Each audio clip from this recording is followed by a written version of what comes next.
live webinar presented to you by the Platform Strategy Institute. We have today with us Diane Finkhausen, who's our Chief Operating Officer, Jeff Parker, who's a partner, and Marshall Van Alstine and myself. And we're very excited to present today some ideas and thinking frameworks around how platforms can catalyze the great energy transition. We obviously have been looking at platforms for a long time, but we also have been watching what's been happening in the energy space. And so looking forward to sharing some thinking and kind of a systematic way of looking at the various ways that platforms can contribute. And I think to start off, I think we have to acknowledge that platforms already operate in the energy space, and in some cases are reinforcing the existing kind of fossil-based dominance of how energy is delivered in markets. We've got big platforms. You could point to things like Henry Hub in the United States or Rotterdam in Europe. These are huge fossil-based trading hubs and clearly fit the definition of a platform. But what we want to explore today is really our platforms or their opportunities to use platform business models to catalyze the transition to a cleaner energy future and reduce our carbon emissions. So are there platforms that can help catalyze that transition? So that's the topic for today. We have some slides, and then we're going to open it up for a robust discussion around where we see potentials, where there are opportunities, and where there are challenges. Okay, with that, shall we get going? Yeah, so what is the great energy transition? It's really kind of a term that's now been adopted to speak about the imperative to transition away from energy sources that rely on fossil, that contribute to global warming and climate change, and move us on a path to break that approach to delivering energy to one that's cleaner and obviously taps into more renewables, which are much more decentralized, which I think opens up some really interesting opportunities for platforms to become involved. And so let's review a little bit, if we go to the next slide, where platform efforts have been made. And I'd like Jeff and Marshall to chime in on this because they've done some work analyzing why platforms fail. But if we go back a decade or so, there were a number of efforts to launch platforms that really didn't scale. One was GE's effort to get into the EV charging space. This is when the early days when EVs were just beginning to penetrate on a commercial level into our transportation system. And so GE was interested in kind of a platform strategy centered around a charging network. And of course, GE had a lot of assets at the time. It had GE Capital. It had the manufacturing capability to actually deliver these, but also a very robust and large grid-related business. And so they saw some promising opportunities. However, this business line never really took off and actually was packaged up and sold, I think 2 or 3 years later. Another example is Johnson Controls. Buildings consume, I think, 40% of energy in the United States. And so there's huge opportunities to improve efficiency of energy utilization in buildings. And Johnson Controls had the idea of creating an app store and inviting third parties to develop specialized applications that could be used by building managers to help them improve the utilization of energy in those buildings, not just in one building, but across the portfolio. Typically, real estate companies and large businesses have multiple locations, and so how do you kind of aggregate that and deploy energy solutions to improve utilization of energy in buildings? This platform also really didn't scale, and in fact, Johnson Controls abandoned this after about 2 years. And one of the challenges was that the integrations between the apps in terms of the information flows that had to happen for these apps to actually work in the buildings really didn't work without the building managers actually contacting Johnson Controls. So they weren't able to have this kind of seamless download and user utilization that you find in apps that you would find on the Apple iStore. They just found them too complex, and so the efficiency gains Johnson Controls found weren't really there, and so that platform was eventually kind of closed down. You can still find remnants of it on the internet, but that platform isn't really operating. So, Jeff and Marshall, I don't know if you have any other additional comments. Let me jump in with at least two more that are kind of fun. So that in addition, there's also a wonderful example of another energy failure, which was the retail energy exchange down in Texas. The premise was good, where folks could actually then compete in a marketplace to choose their energy provider, but the engagement was once a year. And that's terrible. So you measured by the standard metrics on launch, you need engagement in there. Folks basically set and forget, and then just not worry about it at all. Ironically, that was one of the same failures of the Obama healthcare exchanges, that you set it once rather than getting continuous engagement.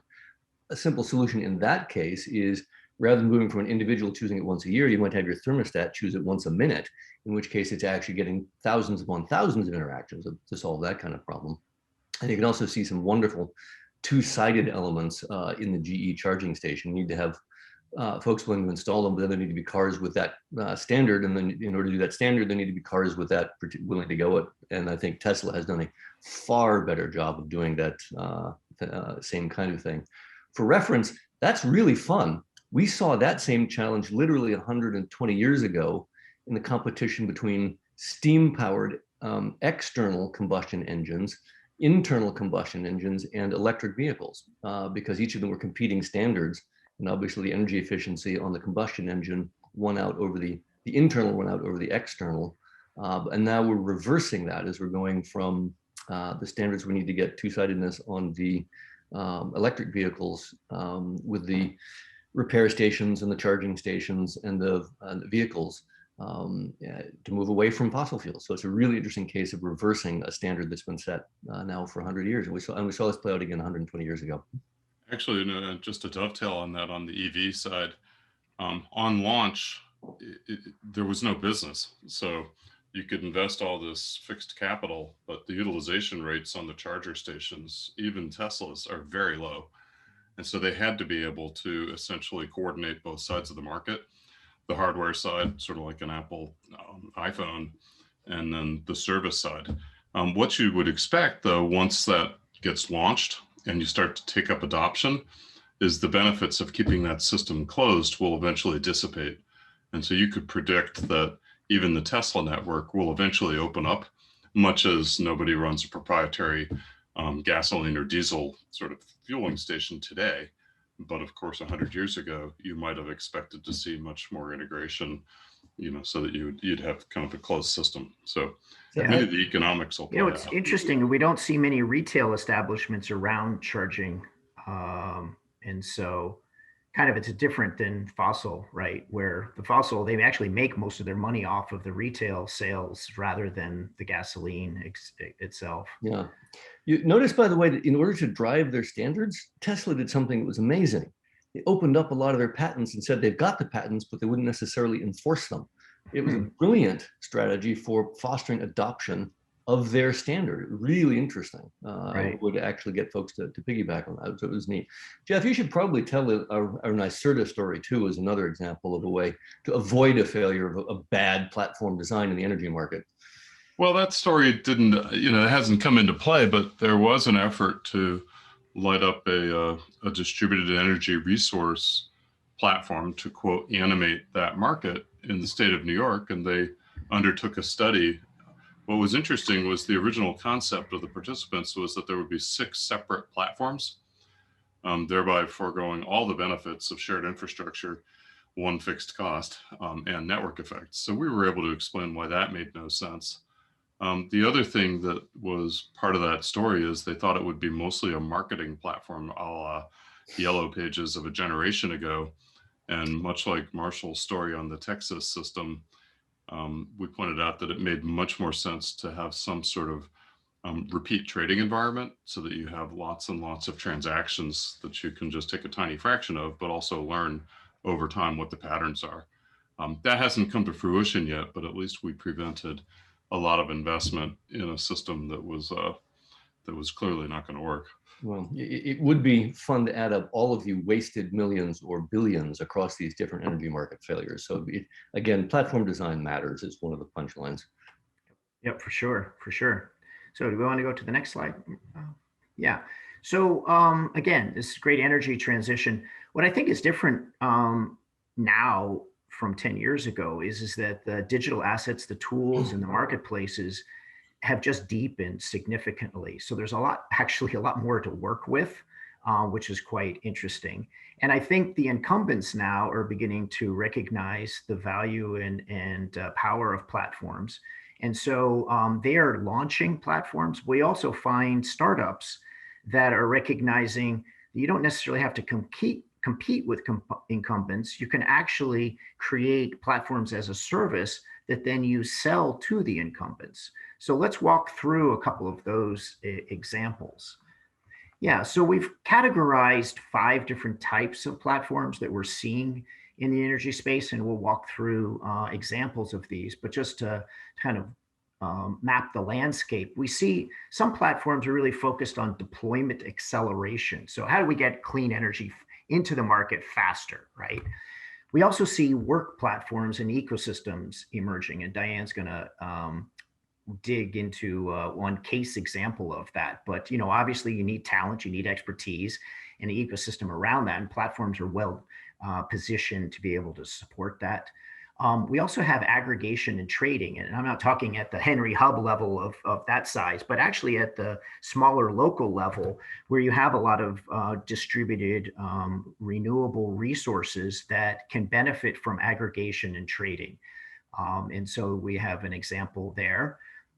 Complex energy services are super interesting because putting together these power purchase agreements for very large companies that need a cleaner energy inputs into their operations, extremely difficult for them to create those bundles on their own. And so there's some really interesting platform opportunities to help bundle that complex energy services.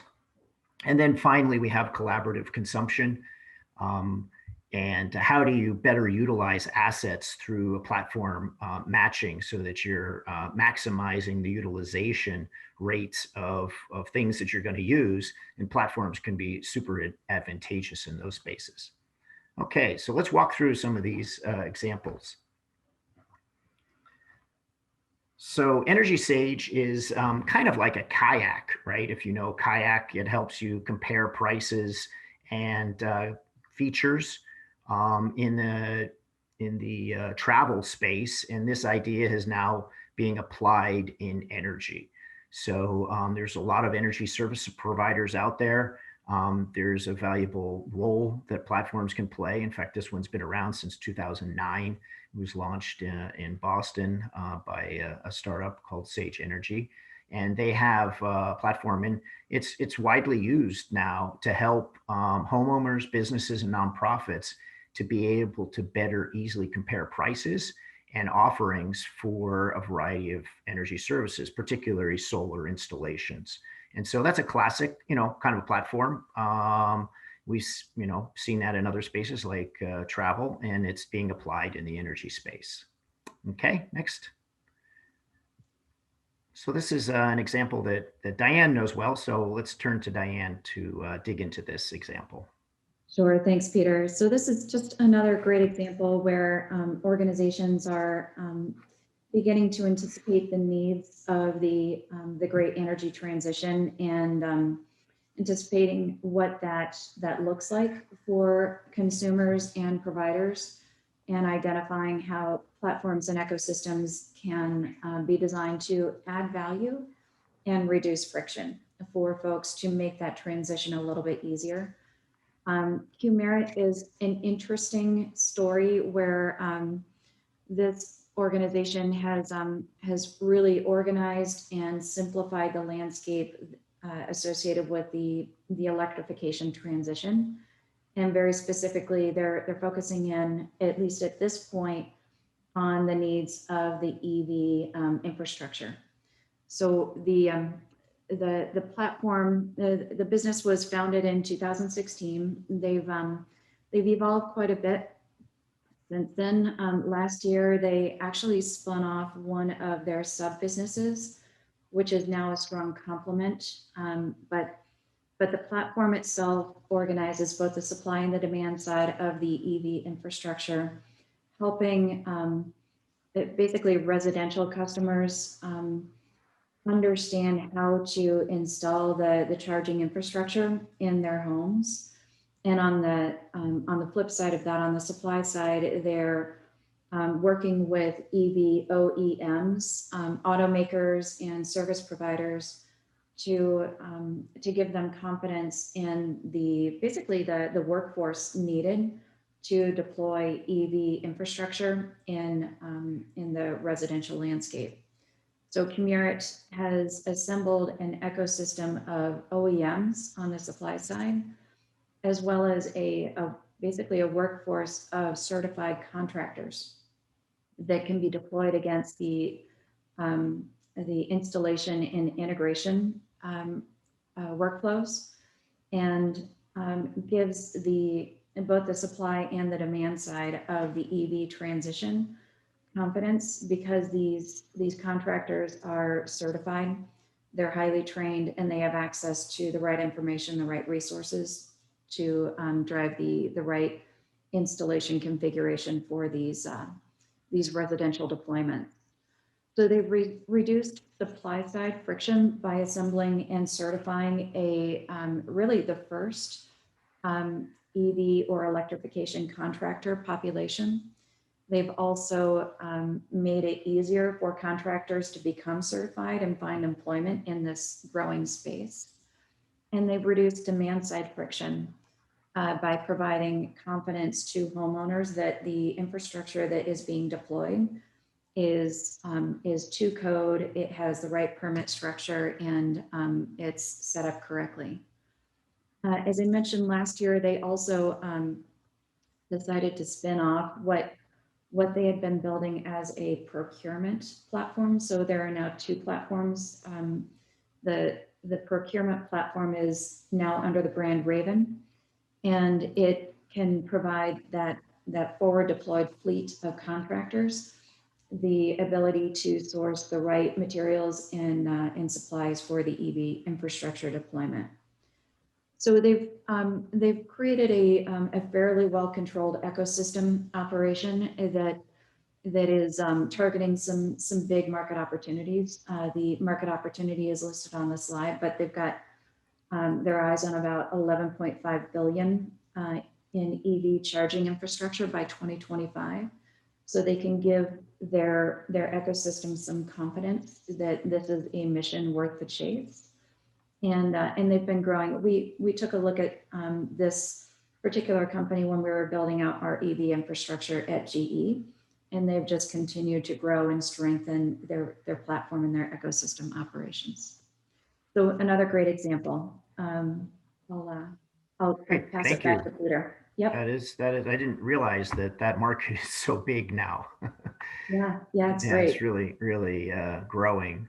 So another one is Getaround. This is a San Francisco-based startup, and rather than the Uber model where you have a driver who picks you up and stuff, this is a case where you can actually rent out your car, right? And there's something like I think it's 10% of their fleet is actually Tesla cars. So if you find that the price point for a Tesla hurts, one way you can gain some money back is by renting it out. So Getaround provides that platform. And there's some really powerful environmental benefits associated with that, right? You reduce the number of vehicles.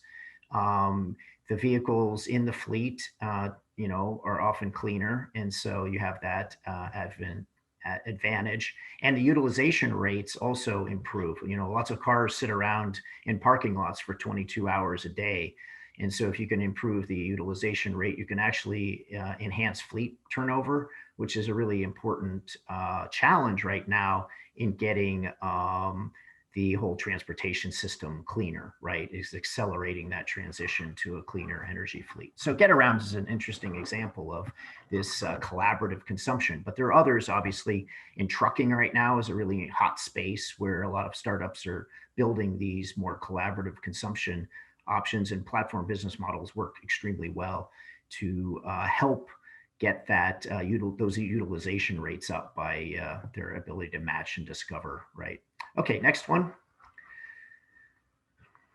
I'm going to try to zip through these. Another one that's really interesting is this LO3. As I mentioned earlier in the introduction, it's not just startups trying to disrupt incumbents. It's actually startups realizing incumbents have a very important place in the marketplace.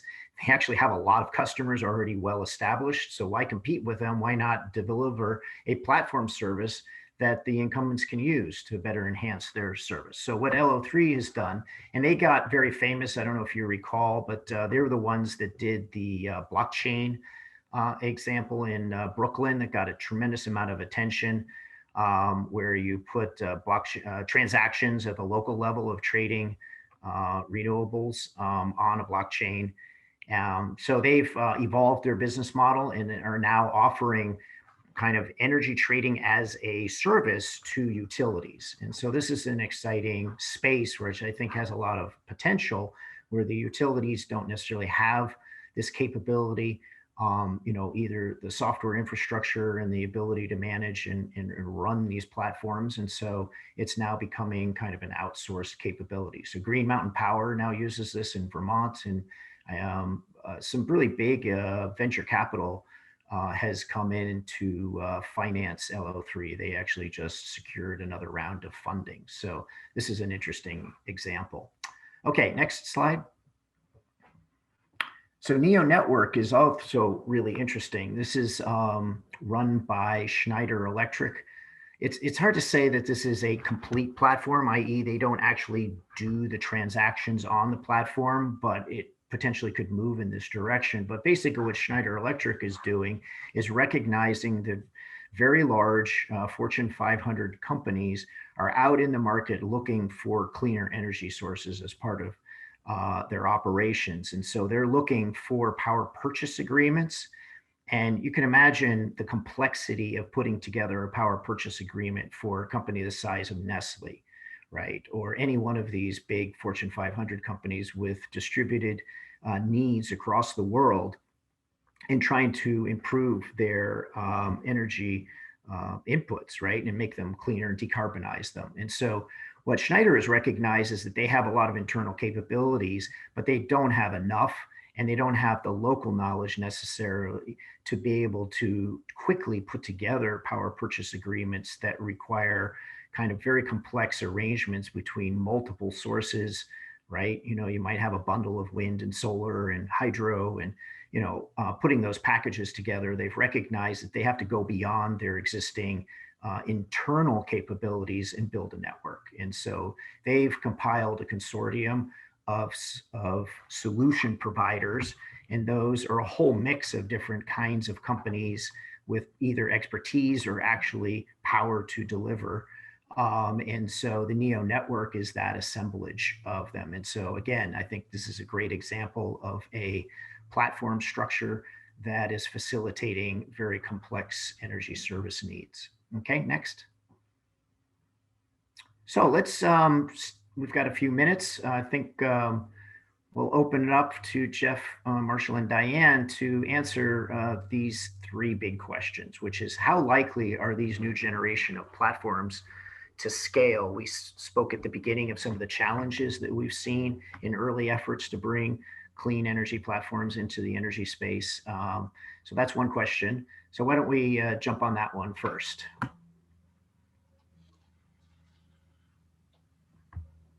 Well, Peter, one area that you and I have been involved in to some extent and are getting pulled into is not really present in the market yet. But for example, if we're going to see hydrogen as a fuel, especially as a transportation fuel, then there will need to be something like the natural gas or crude oil trading markets, and an infrastructure for delivery.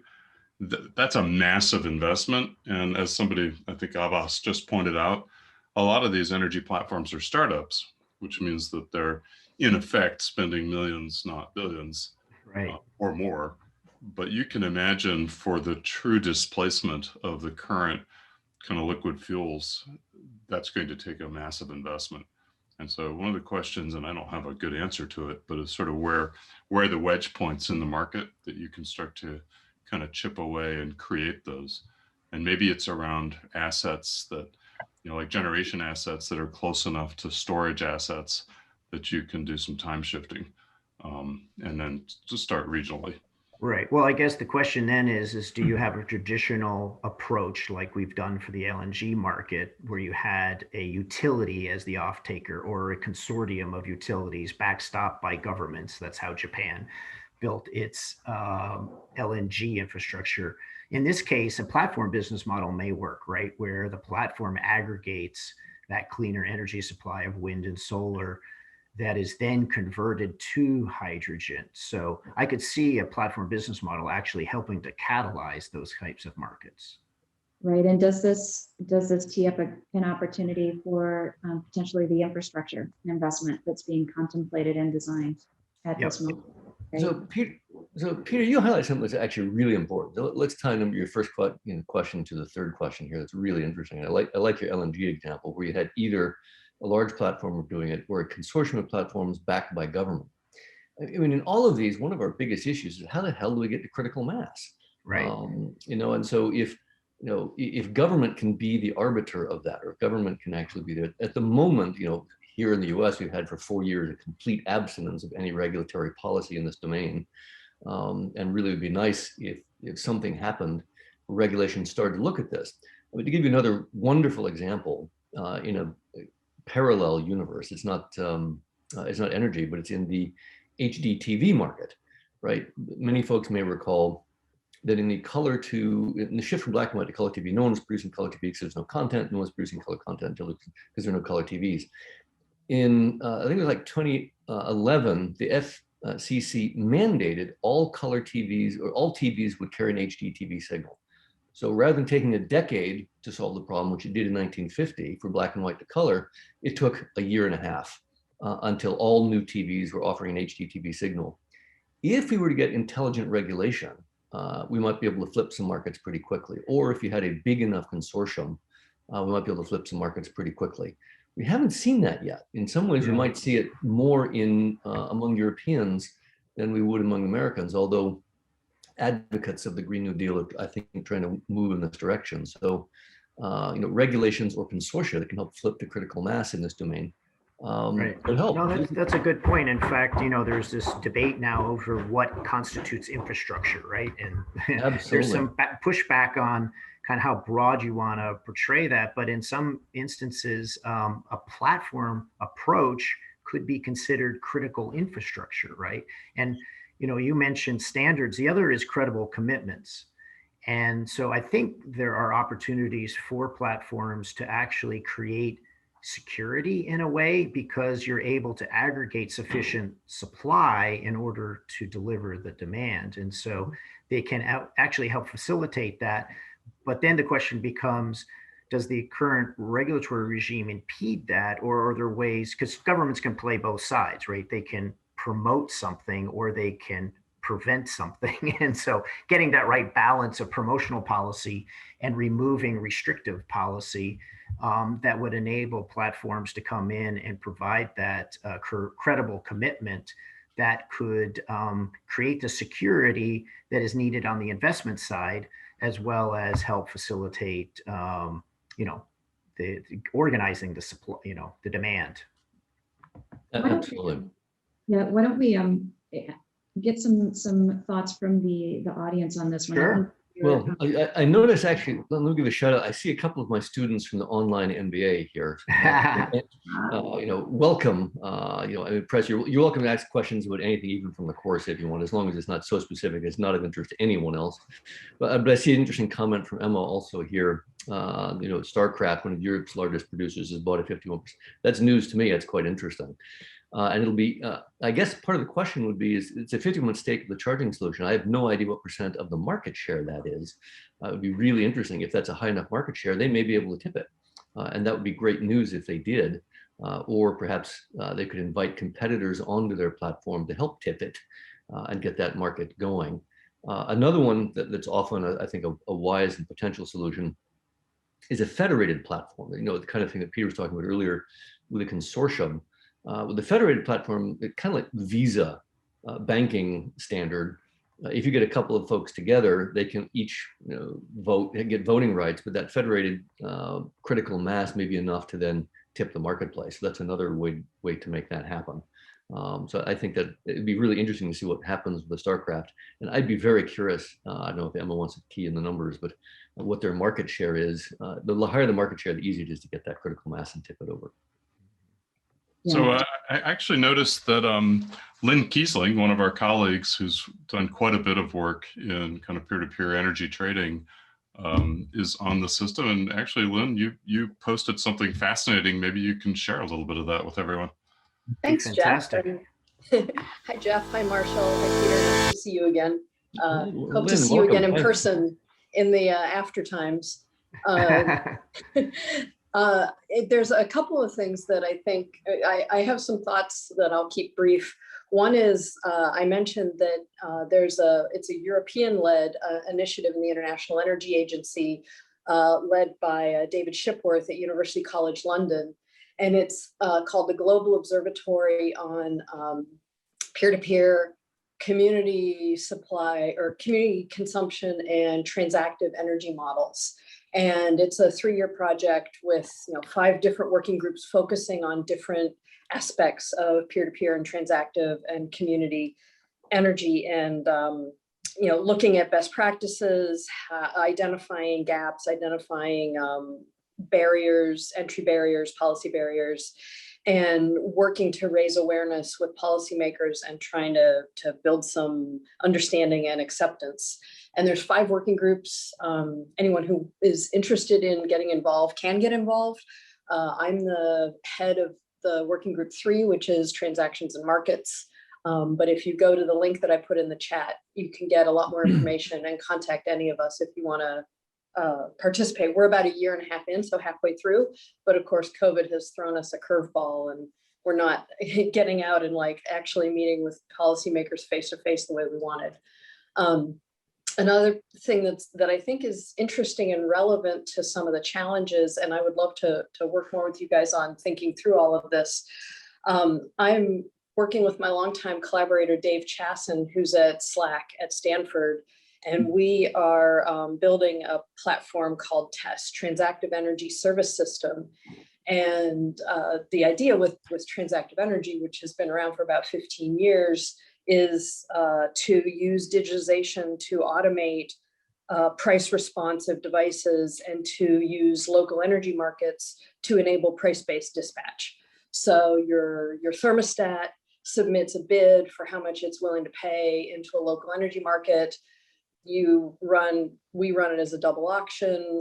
It's a clock auction, so every time interval, that market clearing price is pushed out to all the devices. If the price they were willing to pay is lower than the market clearing price, then they know that they have to adjust their settings. They're algorithmically. And so we're doing a project right now with Holy Cross Energy in Colorado to build out this platform.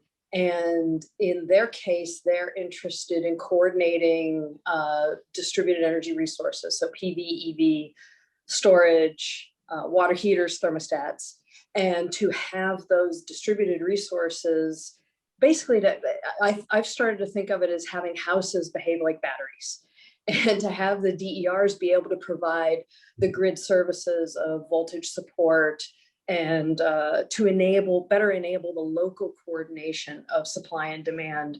And the interest of the utility in this case is that from their wholesale procurement contract, they have a pretty high peak demand, coincident peak demand charge. If their peak coincides with Xcel Energy's coincident peak, they get hit with this huge charge.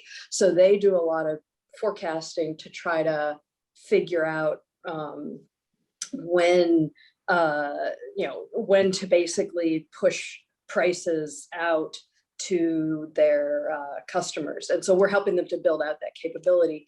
But in terms of the kind of market and commercial challenges, what we're doing is it's a DOE funded project, and we are very much creating the hardware and software platforms to be open source, and want to have the convergence around a set of standards.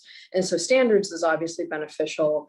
I'm not sure that having a whole bunch of open source opportunities around against which you have to compete is going to be helpful for platforms that might want to have more proprietary architectures. And I think the biggest challenges in this industry are very cultural. And if you do something for one utility, they don't want it to be shared with another utility. The communication with customers is very rigid because it has to have language that is regulator approved. And so there's a lot of conservatism, small c conservatism, and caution and risk aversion that I think are pretty, I find them daunting barriers that we are trying to chip away at. Yeah, it's interesting, Lynn, that you say that. We just had a comment in the chat box. It's that changing the mindset is often really, really hard on that. It seems as though you've highlighted one of those key issues. So that's clearly a problem. So, well, we're happy to open it up to any other sets of questions, so we can explore some more further elements of the energy markets. Anything else that folks are interested in. I mean, there's more detail on these different companies. There may be startup issues that you guys are facing in your own organizations. What are the platform challenges that you guys are facing, and what are you interested in? Hey, Marshall, I think we had an example offered up by Marina. And Marina, if you wouldn't mind walking us through what you've observed as well. Hi. Great. Hi, everybody. Hello, thank you very much for inviting me to explain the case. Yes, here in Spain, we are working about the energy sector, and I have two comments for that. Is the first one, I'm part of a startup for EV chargers, and really they are going very fast. They see very clear the platform operating models, and the fact is that they have just acquired platforms for searching where to charge, so public stations. So they have very, very clear. And at the same time, we have another customer that is a big incumbent here in Spain, and that we are trying to platformize them. And I have to tell you that it's very, very hard to change their mindset and try to, as Marshall, invert the firm, right? To explain them the concepts. And wow, really, I would like to hear which are the best practices to approach. So these big incumbents that they used to be, through regulations, just by their own selves, in Spain at least.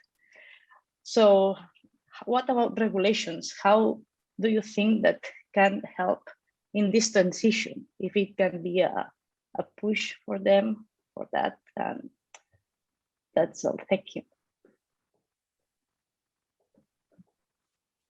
That's good. Thanks, Marina. Marshall or Jeff, any additional kind of thoughts regarding the regulatory environment and what might be most helpful if we were to accelerate this transition? How might we think about a regulatory environment? Yeah, I mean, one of the ones we ran into, and I think Marshall put a link to a paper that we put out in 2017, so it's a few years ago, but there was and I think this has recently been relaxed, but one of the blocks that was faced for doing a DER peer-to-peer trading was, in effect, you were setting up a competing market that looked an awful lot like the wholesale market. And so there were some federal regulations, or actually state level regulations, that could prevent that. And so there was an opportunity there to try to harmonize that. I think that one in particular has sort of fallen. I have to go back and look at my notes to get the exact, and maybe Lynn, you're a little closer to this, but And then you're starting to see, I think, some pretty interesting startups. There's one I'm aware of called Voltus. And that's very similar to, say, the aggregation of demand response, where you can sort of look an awful lot like a 1 gigawatt generator or more, just in your ability to drop demand. And I think I do want to kind of echo what Lynn said, because it's a really important point. This idea of a house as a battery, or say a building as a battery. I mean, if you have a 50-story commercial office building, that's got a pretty sizable load.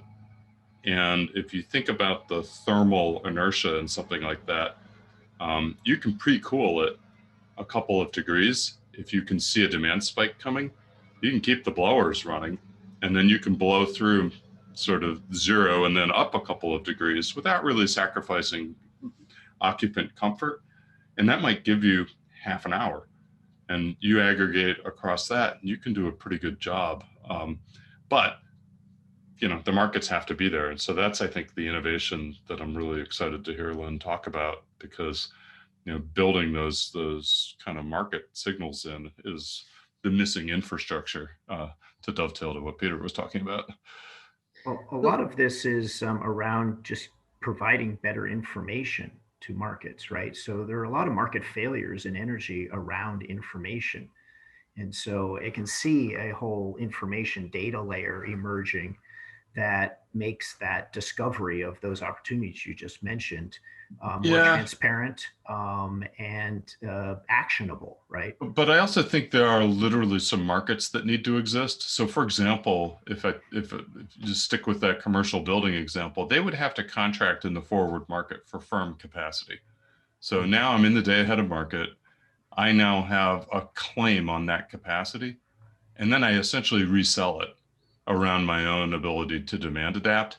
I don't know and how easily that's done today, but that's the sort of market that needs to be in place to allow for this kind of building as battery. Right. Really, well, I think the utilities have programs for that, but they're fairly blunt. They're really blunt, and we tried to do this in the industrial sector about 10 years ago in Louisiana, because essentially a third of the capacity, the nat gas fired capacity, was in industrial facilities, so refineries, chemical plants, that kind of thing. And the way the utility viewed those industrial generators was as wind. They said basically they come on and off the grid about as unpredictably as the wind does. And the reason was essentially a market failure, because the utilities were perfectly happy to sort of take control over that capacity and then allow it to do demand response or and basically be a useful asset. But the terms were no good for the industrial generators. So there's not enough money in that to bother giving up my own control to optimize my own internal processes, because that was essentially the trade-off. Because I might have to actually shut down refining for a while or shut down my chemical plant if the price signal makes sense. But if it's on the wholesale side, and there was this sort of spread that they needed to negotiate over, and that market didn't exist. Mm-hmm. So I want to emphasize one of the things that Jeff is saying, is that in a lot of cases, these markets don't exist, and there's just a failure of vision. People tend to think of tweaking things that are there as opposed to creating entire markets that haven't existed. And my suspicion is that once these things take off, there'll be multi-billion-dollar exchanges of value moving around. But in too many cases, either the administrators and regulators just haven't had the vision to nudge them in the right direction. Whereas I think one of the comments was made in the chat box by credit to Rahul. A lot of the incumbents are pretty happy with their current businesses, and they don't want to have to shift. Right. So between the inertia of the incumbents and the absence of vision on the regulators, there hasn't been a lot of movement. There is something fundamentally different about energy in the sense that the risks are extremely high. So we saw what happened in Texas with that market imploding, and it was only for a few days really where it mattered, but it was enough to really and that's going to set back that regulatory regime for some time. But the stakes are just so much higher in the energy space than you do have in gaming or some of these others that we've seen platforms take off, and you can run a beta and then drop it, but in energy, the stakes are extremely high. So in utilities, and I think we benefit from this notion of obligation to serve. So I think the question is where can platform business models come in within the context of these very fundamental risk and obligation to serve conditions. And I actually am very optimistic we're going to have to, because renewables are decentralized and platforms just perform better in decentralized situations. And these complex energy services and these information failures, I just think they're rich opportunities for platforms to come in and create new ways of solving problems. You're absolutely right. So take at least two examples here. One is spare capacity, and two is information asymmetry. Platforms are really good at squeezing incremental efficiencies out of both of those things. Yep. So I actually think that there are immense platform opportunities here, and we've got spare capacity, and we've got huge information asymmetries. And again, we need governance mechanisms that will help solve these market failures. And that's exactly where we should be headed, both either at the firm level or at the regulatory level. Right. But we don't see too many cases. And it's heartening to hear that the International Energy Agency is beginning to focus on this, which is how do you design policies that actually take advantage of those solutions that platforms provide? And I don't think that policy is actually focused on that. It sounds like a great project for the World Economic Forum to tackle, because it requires that level of focus to draw attention to it and get kind of a consensus built around where policy can help facilitate and then help people understand where platforms are really good at solving some of these problems. So Peter, I think I've just heard you say, up for a WEF paper or a Harvard Business Review blog post. Get some attention for that. I agree with you. I think that's absolutely correct. I think that that's needed, and it needs to come to the attention of people who could do something about it. Yeah, agreed. We have some good questions in the chat window here. So CZ is and I think we touched upon this a bit, but what are some of the elements of a good energy platform? And let's see, why don't we start there? And we have just a number of questions lining up in the chat window here. So why don't we take these down in order? But if we were to build an energy platform team here, what are your thoughts? We're hearing spare capacity, information asymmetry. What are some of the elements that would need to be contemplated here? Can I just jump in with a talent component? A lot of people immediately focus on technology, right? Yep. Whereas just having people who understand how platforms operate, which is in scarce supply in many utilities and other players. So I think actually drawing on platform expertise in the kind of design questions that Jeff and Marshall were discussing would be a great place to start. Yeah, great point. So I'm going to riff a little bit on Annika's question and the difference of impact citizens can achieve, on their own energy footprint, but also the impact companies can have. I was just looking at that. That's a great question. Yeah, it's a really great question, and it's one that we're getting increasingly pinged on, both from kind of looking at supply chains. And I think some context, and I read this isn't original to me, but in the US anyway, because of COVID, one of the most dramatic sort of things you can imagine, our aggregate energy demand dropped about 10%. Now, if you can only drop 10% with that much sort of action, that means the energy consumption is hardwired into the economy. That means essentially the levers of sort of saying thou shalt not travel and thou shalt sit at home and has an impact, sure, one of the biggest we've seen, but it wasn't 50%, it was 10. And so that tells you that there's an awful lot of work to be done, not just with the energy supply side, but also on the supply chain and the energy demand side. So I think, Annika, you're spot on. And then there's a data layer component. So I'm going to kind of tie this back.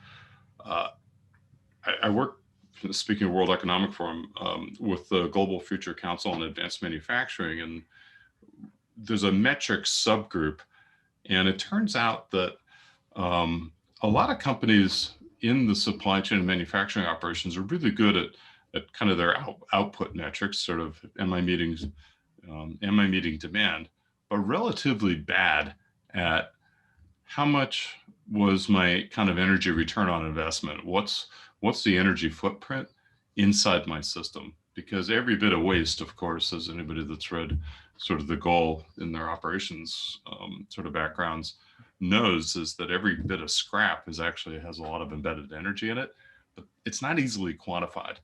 And so only say about 10 years ago did you even have the cloud technology that would allow you to aggregate the data across all the weird different sort of sources in a modern complex operation, that you could even start to get an answer to a question like that by product line. But it's that kind of work that needs to be done and now we're at the data infrastructure level, not just sort of the big transport infrastructure, that would dovetail to even begin to provide an answer, I think, to Annika's question. So there's an awareness at WEF of that, and there's actually a bunch of kind of focus on different types of environmental and sustainability goals, and then what would that mean for metrics, but also a recognition that many companies don't have the measurements that could even begin to dovetail to support that. Let me jump in as well, because I love the question, and I actually think that it highlights something that's really a big challenge. So let me give you, an alternate description of platforms. So one of them is these inverted firms or values created outside. Another description of a platform is that they engage in the large-scale aggregation of small-scale network effects. So, for example, the examples that I always like to use from recommender systems, your Google search might make mine better, or your Amazon buying behavior might make someone else's buying behavior better. And what they've done is they've taken the knowledge of one interaction, made another adjacent interaction better and improved. Individuals can't manage externalities themselves. It's almost by definition a problem. That's one of the most endemic causes of market failure that exists. Externalities are by definition one of the biggest causes of market failure. Individuals can't manage those externalities. That often needs to be done by large platform orchestrators, big firms, or consortia of firms, or by governments. So it's not that you can't return to market efficiency in the context of market failure, but there needs to be a design mechanism at scale to cause that to happen. And there needs to be regulatory apparatus so that property rights are changed, or that the incentives are in place, or that the externalities are internalized in some way to cause those markets to take off. So the short answer is, you understand that that's the nature of a platform. It's extremely hard for individuals to do so unless you had massive numbers of them to collectively act to help to solve that problem. So, usually the collective action problem is solved through government.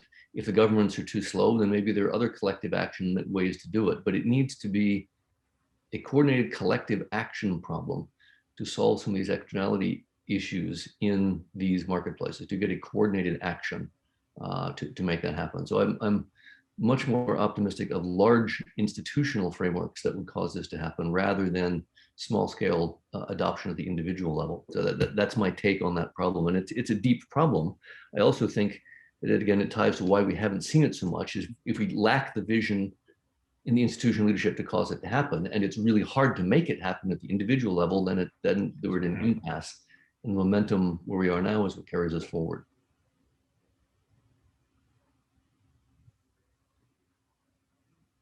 I don't know, Annika, if that answers your question, or if you have more questions on top of the questions, but that was the thought. Well, I think that just reinforces the need for policymakers to think seriously about platforms as part of the toolkit that they think about in addressing the internalization of the externalities that we're confronting in the great energy transition, right? Absolutely. And I don't think at least I haven't seen systematically this idea that platforms can be part of the solution, right?